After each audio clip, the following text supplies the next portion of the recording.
So it's my absolute pleasure to be joining OLLI as a faculty member for my very first class this fall. My interest in offering this course originated from what we've all been witnessing, over the past few decades in our political and social world that really has culminated in some truly troubling circumstances over the past 5 years in particular.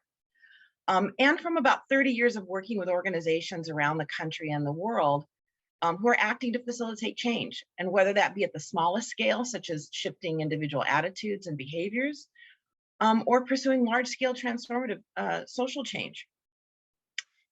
So as you all know, the idea of who we are as Americans has been conditional and contested since our founding.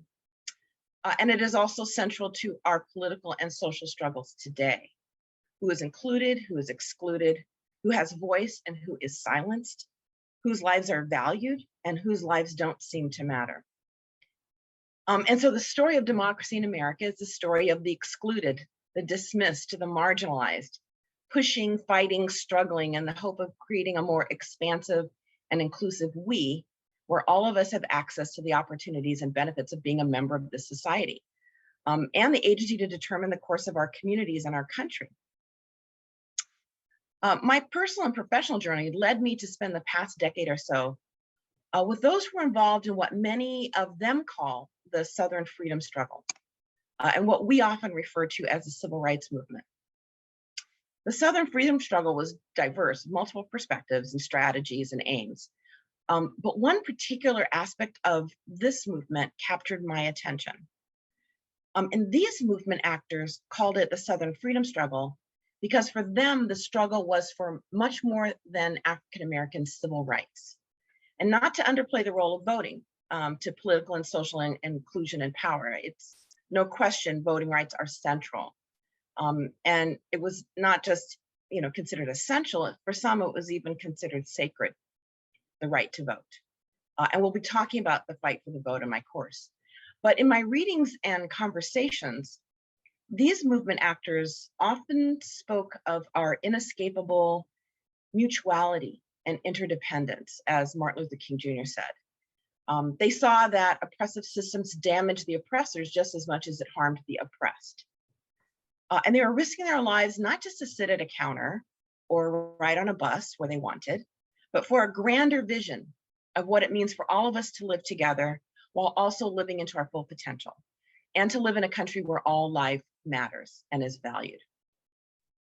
And that idea of our social and political actions being motivated by the fight for human dignity and the well-being of all life is the bigger inclusive we that was held out as a North Star that guided the actions of many of these freedom fighters. And it's what King called the beloved community and what Berkeley scholar John Powell calls belonging. So I'm not going to make you wait until you join my course to answer the question posed in the title, which was inspired by African-American theologian and freedom struggle veteran Vincent Harding. For the reasons I've stated, and for him and for me, the answer is yes. America is not only still possible, we must find a way to make it possible. And this course highlights those who are doing that work. So we'll spend our time together in this course exploring some of those social change strategies and how they're employed in various social and political movements. And those strategies include things like shifting social narratives, deep canvassing, and relational organizing, which has been proven to change attitudes and behaviors, even among some we would consider our most difficult and recalcitrant opponents.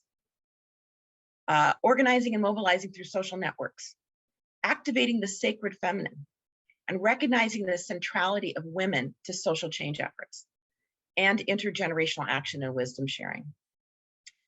Throughout the course, we'll also be joined by leaders in the organizations and movements who are working on issues like electoral politics and voter mobilization, confronting white nationalism in the far right, climate justice and how it intersects with gender and racial justice, and reimagining community safety.